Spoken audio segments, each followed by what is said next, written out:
1 डिसेंबर जागतिक आरोग्य संघटनेतर्फे एड्स दिन म्हणून साजरा केला जात असतो दरवर्षी। हा जो असा महाकाय रोग आहे एड्स, यापासून जनतेचं आणखी संरक्षण व्हायला पाहिजे आणि जागरूकता निर्माण व्हायला पाहिजे। तसंच या एड्स या रोगामुळे ज्या लोकांचा मृत्यू झाला त्यांचं स्मरण सुद्धा करण्यासाठी म्हणून 1 डिसेंबर हा जागतिक एड्स दिन आपण साजरा करतो आणि किंवा पाळतो, की जेणेकरून समाजामध्ये याचा प्रसार होता कामा नये। कारण की याच्यावरती नियंत्रण मिळणं फार अवघड असतं, त्याच्यामुळे याचा प्रसार आपल्याला थांबवणं हाच याचा मागचा प्रमुख उपाय आपला असला पाहिजे असतो। साधारण जागतिक आरोग्य संघटनेतर्फे 1988 या सालापासून अशा प्रकारचा हा दिन साजरा केला जातो। तर यालाच एड्सलाच ॲक्वायर्ड इम्युनो डेफिशियन्सी सिंड्रोम असं म्हणतात आणि हा जो रोग आहे HIV या व्हायरसपासून होतो, त्यालाच ह्यूमन इम्युनो व्हायरस असं म्हणतात। या रोगाचा प्रसार हा दिवसेंदिवस मोठ्या प्रमाणावरती वाढतो। आज जर आपण परिस्थिती बघितली तर लाखोच्या वरती जगामध्ये एड्सग्रस्त लोक आहेत आणि याच्यामध्ये साधारण 54% महिला आहेत। महिला आणि मुलींचं प्रमाण आहे 54%मध्ये। मग याची जागरूकता आपण नक्कीच केली पाहिजे। तर या संदर्भात आपण आजच्या लेक्चरमध्ये पाहूया। तर नमस्कार मित्रांनो, यशोदीप आयएस अकॅडमीच्या यूट्यूब चॅनलवरती आपल्या सर्वांचं मनापासून स्वागत। तर सुरुवात करूया आपण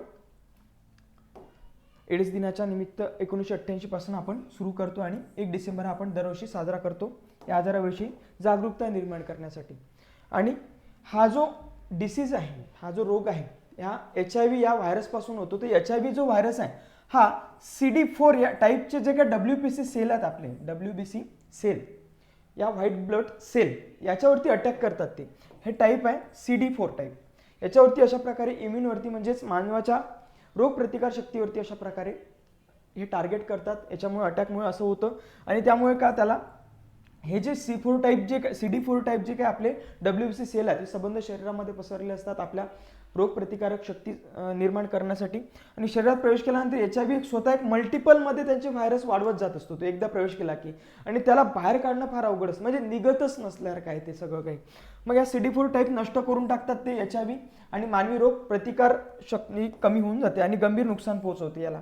मग एकदा विषाणू शरीरात गेला की तो कधीच बाहेर काढता येत नाही। ते HIV बाधित व्यक्तीला CD4 संख्या लक्षणीय कमी होते, CD4 ची संख्या कमी होते आणि HIV ची संख्या वाढत जाते मल्टिपलमध्ये। आणि ही संख्या 500 ते 1600 असते। CD4 ची जी संख्या आहे ती 500 ते 1600च्या दरम्यान असते, परंतु ती HIV मुळे काय होतं की संक्रमित झाल्यामुळे ते 200 पर्यंत येऊन पोहोचते। तुम्हाला माहिती असेल की याच्यामध्ये मलेरियामध्ये आपले जे काही प्लेटलेट्स असतात ते प्लेटलेट्स कमी होत असतात मलेरियाचे विषाणू गेले की। तशाच रीतीनं HIV चे जे काही विषाणू आहेत हे आपल्या शरीरामध्ये गेले तर त्याचं प्रमाण CD4 टाईप्स सेलचं प्रमाण कमी करून टाकतं। इतकं सगळं प्रमाण याच्यात घातक असतं ते। याची लक्षणं काय असतात तर हे झाल्यानंतर साधारण याच्यामध्ये बरेच लक्षणं पाहायला भेटतात। तर ती लक्षणं अशी की थकवा जाणवतो, ताप येतो, गुप्तांग किंवा मानेभोवती काही फोडं यायला लागतात आणि न्यूमोनिया वगैरे व्हायला लागतो याच्यामध्ये। तर याचं बऱ्याचशा अशा काही लक्षणं आहेत ते आपण व्यवस्थित बघितले पाहिजे आणि याच्यासोबतच संरक्षणात्मक तंत्र वापरणं गरजेचं आहे। ही प्रतिबंधात्मक उपाय आपण याच्यामध्ये करणं गरजेचं आहे की लैंगिकतेच्या संदर्भामध्ये ज्यावेळेस लैंगिकतेच्या वेळी संरक्षणात्मक तंत्र वापरले पाहिजे। यामध्ये आपण कोंडम असो अशा सारख्या गोष्टी आपण यूज केल्या पाहिजे असतात। दूषित सुया वापरणं किंवा सिरिंज जे आहेत त्या सिरिंज एकमेकांच्या परत यूज केल्याने दिल्या पाहिजे। केला जरी तरी त्याचे जीवाणू जे काही जंतू आहेत ते नष्ट केले गेले पाहिजे, हे याच्यावरचे उपाय असू शकतात। त्यानंतर आईपासून बाळाला संक्रमण होतं तर त्याच्यामुळे याच्यावरती प्रतिबंध आपण उपाय शोधला पाहिजे आणि आपण केला पाहिजे। तर ज्यावेळी गर्भधारणा होते आईची त्यावेळेस तिचं जे काही HIV टेस्ट आहे ते भारतामध्ये केले जातात। त्या साधारण अंगणवाड्यांपासूनच ते सुरू होऊन जातं। चाइल्ड इंटिग्रेटेड डेव्हलपमेंट प्रोग्राम अंतर्गत आपण त्यांची अशा प्रकारे टेस्ट वगैरे करतो आईची आणि तेव्हा कुठे तिला बाळापासूनच म्हणजे अशा प्रकारचा प्रतिबंध करत असतो। मग एखाद्या त्याच्या शरीरातील संसर्गाची जाणीव जर झाली एखाद्या व्यक्तीला तर त्यांनी तपासण्या नक्कीच केल्या पाहिजे, स्वतःहून पुढे येऊन येतात तपासण्या केल्या पाहिजे। तर विवाहपूर्व जे काही चाचण्या आहेत त्या आपण केल्या पाहिजे।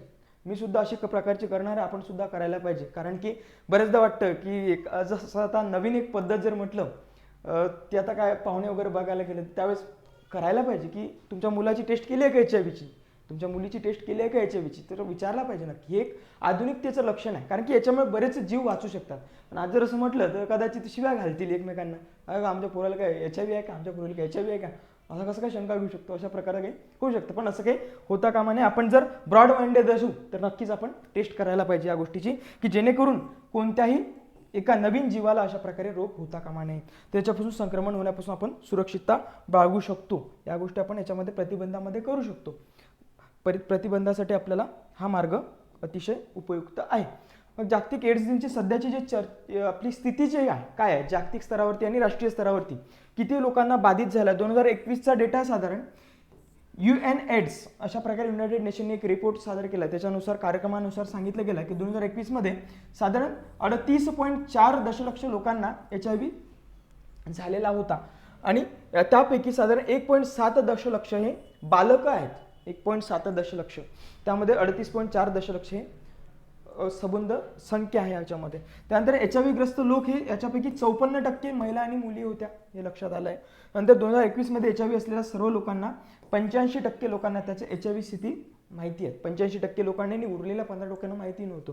इतकं सगळं. मग 2021 मध्ये 6,50,000 लोकांचा एड्स संबंधित आजारामुळे मृत्यू झालेला आहे. 6.5 लाख लोकांचा मृत्यू सुद्धा या एड्समुळे होतोय. हे सुद्धा म्हणजे दरवर्षी इतकं मोठं प्रमाणाच्या मध्ये दिसून येतं. मग एड्सच्या भारतामधली स्थिती काय आहे, तर मग UN एड्सच्या मताने 2021 मध्येच 2.4 दशलक्ष लोक भारतामध्ये HIV ग्रस्त आहेत आणि त्यापैकी 70,000 हे बालकं आहेत. म्हणजे देशाचं भवितव्य हे 70,000 लोकसंख्येचं भवितव्य हे HIV ग्रस्त आहे, हे आपल्याला या ठिकाणी म्हणता येईल. मग यामध्ये महाराष्ट्र पहिला आहे हे आपल्याला या ठिकाणी जाणलं पाहिजे. महाराष्ट्र पहिल्या नंबरला, 2 नंबरला आंध्र प्रदेश आणि 3 नंबरला कर्नाटकचा क्रमांक या ठिकाणी लागतो. त्यामुळे आपण याच्याबद्दल जागरूकता नक्कीच निर्माण केली पाहिजे. मग उपाय काय काय योजले आहेत आपण यामध्ये, HIV आणि एड्स प्रतिबंधक नियंत्रण कायदा 2017 आपण तयार केला आहे. याच्यामध्ये काय होतं की बऱ्याचदा अंधश्रद्धा किंवा गैरसमज लोकांमध्ये होता. एड्स जर एखाद्याला झालेला असेल तर तो एड्स खाण्यापिण्यातून पसरतो किंवा बोलण्यातून पसरतो, अशी काही गैरसमज होते. पण असे गैरसमज दूर करण्यासाठी म्हणून अशा प्रकारचा कायदा केला गेला की बरेचदा काय होतं, सार्वजनिक ठिकाणी एड्सग्रस्त व्यक्तीला येऊ दिलं जायचं नाही. काही वगैरे अशा काही प्रकरणं घडायची. त्याच्यामुळे अशा प्रकारचा कायदा करणं आपल्याला भाग पडलं. याच्यामध्ये काही उपाययोजना करणं सरकार, केंद्र सरकार आणि राज्य सरकार अशा प्रकारे काही उपाययोजना करत असते. त्यामध्ये मग ART मध्ये याच्यामध्ये काही एक उपचार पद्धत आहे, थेरपी आहे. भारताने अँटी रेट्रोव्हायरल थेरपी सुरू केली आहे. ही जगातील HIV ग्रस्त लोकांना 90%हून अधिक लोकांना याच्यामध्ये परवडणारा असा ही एक थेरपी अवेलेबल करून दिलेली आहे आणि सुलभ अशी थेरपी आहे ही.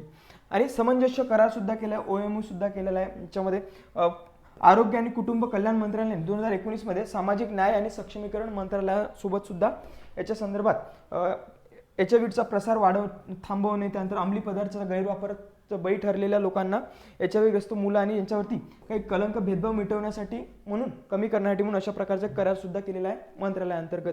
मग प्रोजेक्ट सनराईज सुद्धा आपण 2016 सुरू केलेला आहे. 2016 साली प्रोजेक्ट सनराईज, जो की ईशान्य भारतातील राज्यांमध्ये आणि विशेषतः ड्रग्स पोचलेल्या राज्यांमध्ये, पंजाबच्या भागामध्ये ड्रग्स वगैरे, उडता पंजाब वगैरे आपण बघितलंच, त्याच्यामध्ये ड्रग्स वगैरे याल तर ते सिरिंज वगैरे ना, ते ड्रग्स जे घेताना वगैरे आहे तर एड्सग्रस्ताच्या वगैरे सिरिंज राहतात त्याच्यामुळे त्या प्रसार मोठ्या प्रमाणावरती याचा होत असतो. त्यामुळे याची आपण बऱ्याच मोठ्या प्रमाणात काळजी घेतली पाहिजे मित्रांनो. आणि आपण सुद्धा टेस्ट करा HIVची. ठीक आहे, तर थँक्यू. या ठिकाणी थांबतो. भेटू आपण आपल्या नेक्स्ट लेक्चरला.